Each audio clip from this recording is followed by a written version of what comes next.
Let me begin this evening by expressing my gratitude to the American people for your outpouring of love and support following the assassination attempt at my rally on Saturday.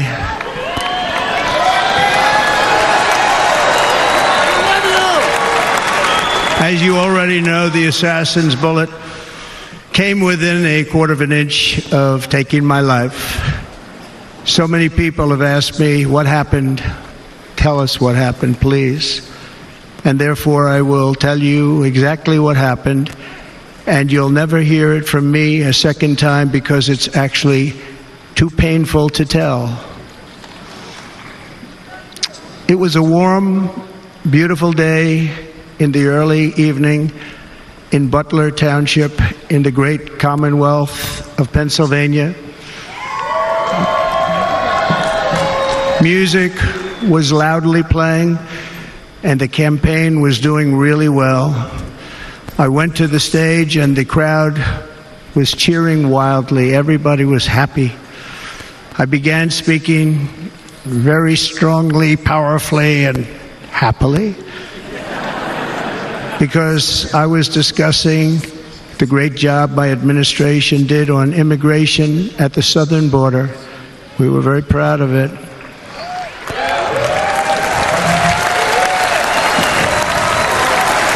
Behind me and to the right was a large screen that was displaying a chart of border crossings under my leadership. The numbers were absolutely amazing. In order to see the chart, I started to, like this, turn to my right and was ready to begin a little bit further turn, which I'm very lucky I didn't do, when I heard a loud whizzing sound and felt something hit me really, really hard on my right ear. I said to myself, wow, what was that? It can only be a bullet. And moved my right hand to my ear, brought it down. My hand was covered with blood, just absolutely blood all over the place. I immediately knew it was very serious, that we were under attack, and in one movement proceeded to drop to the ground.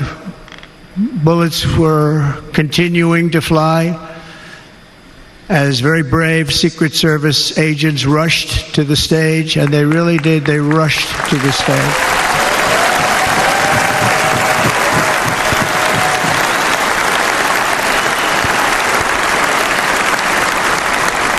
These are great people, at great risk, I will tell you, and pounced on top of me so that I would be protected.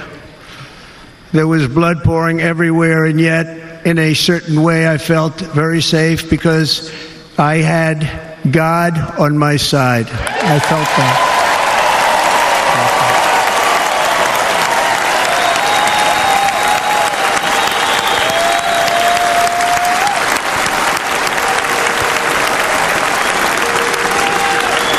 The amazing thing is that prior to the shot, if I had not moved my head at that very last instant, the assassin's bullet would have perfectly hit its mark, and I would not be here tonight. We would not be together. The most incredible aspect of what took place on that terrible evening in the fading sun was actually seen later. In almost all cases, as you probably know, and when even a single bullet is fired, just a single bullet, and we had many bullets that were being fired, crowds run for the exits or stampede, but not in this case. It's very unusual.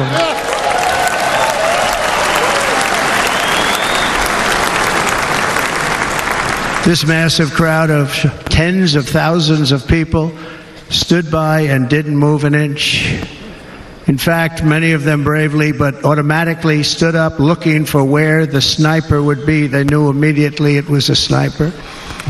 and then began pointing at him. You can see that if you look at the group behind me. That was just a small group compared to what was in front.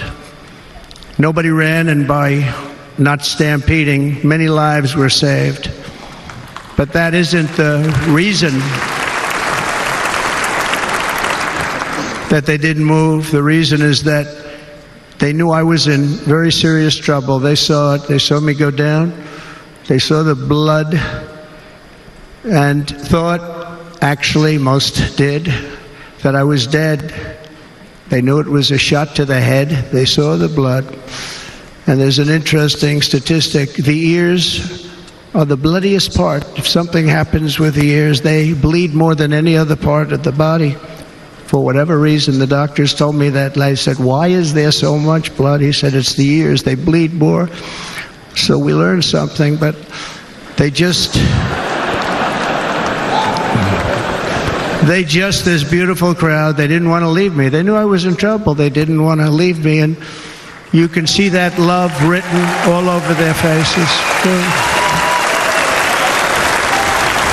Incredible people. They're incredible people. Bullets were flying over us, yet I felt serene.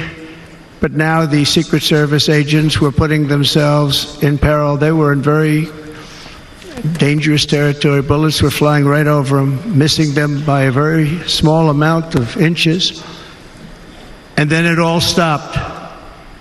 Our Secret Service sniper, from a much greater distance and with only one bullet used, took the assassin's life, took him out.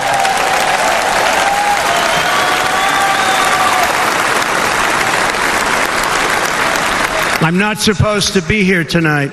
Not supposed to be here. Yes, you are. Yes, you are. Yeah.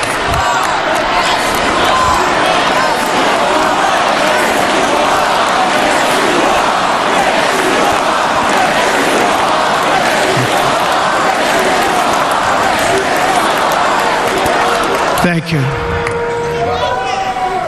But I'm not. And I'll tell you, I stand before you in this arena only by the grace of Almighty God.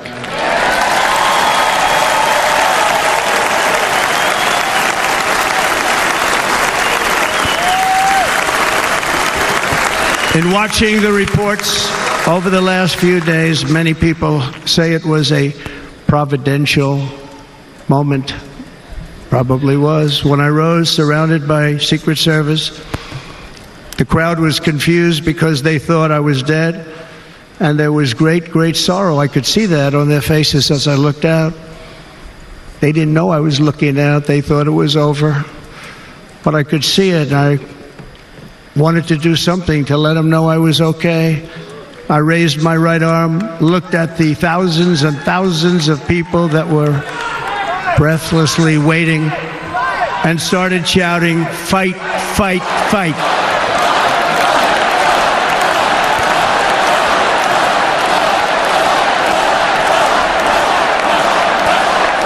Thank you. Once my clenched fist went up, and it was high into the air. You've all seen that. The crowd realized I was okay and roared with pride for our country like no crowd I have ever heard before.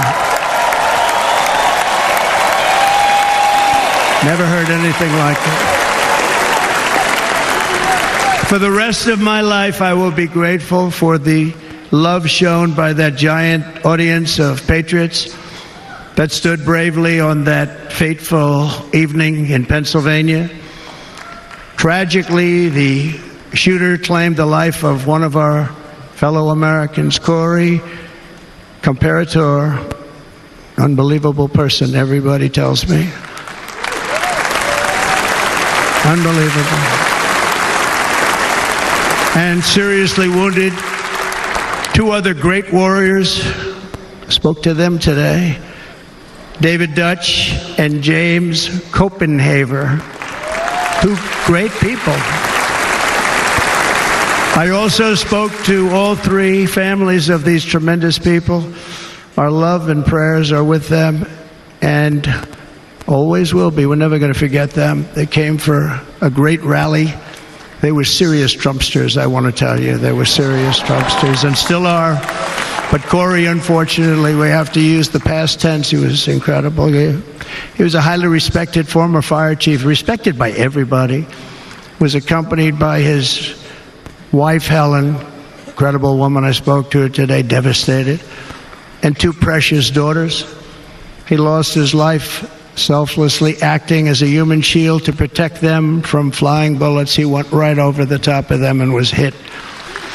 What a fine man he was.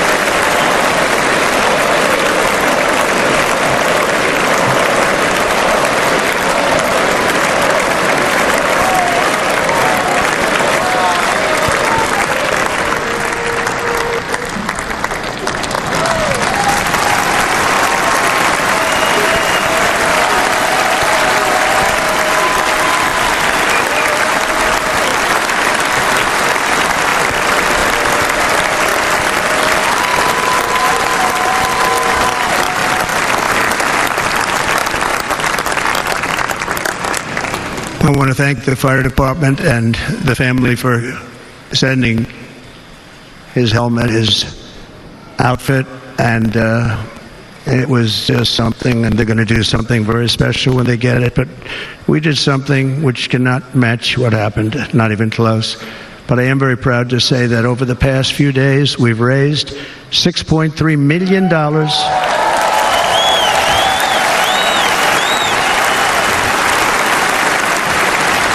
for the families of David, James, and Corey, including from a friend of mine just called up. He sent me a check right here. I just got it. $1 million from Dan Newland. Thank you, Dan. And again, when speaking to the family, I told them, I said, well, I'm going to be sending you a lot of money, but it can't compensate.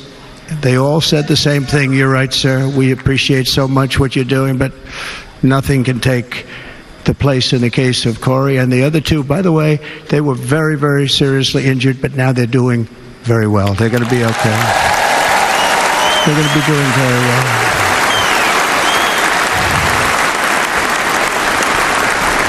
They're warriors. So now I ask that we observe a moment of silence in honor of our friend Corey.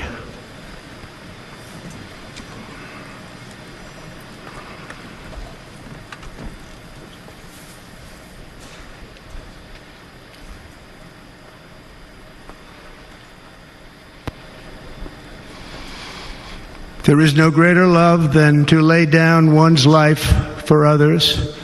This is the spirit that forged America in her darkest hours, and this is the love that will lead America back to the summit of human achievement and greatness. This is what we need. Despite such a heinous attack, we unite this evening more determined than ever. I am more determined than ever, and so are you. So is everybody in this room.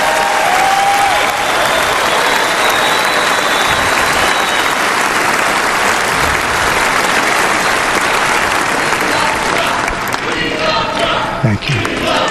Thank you very much.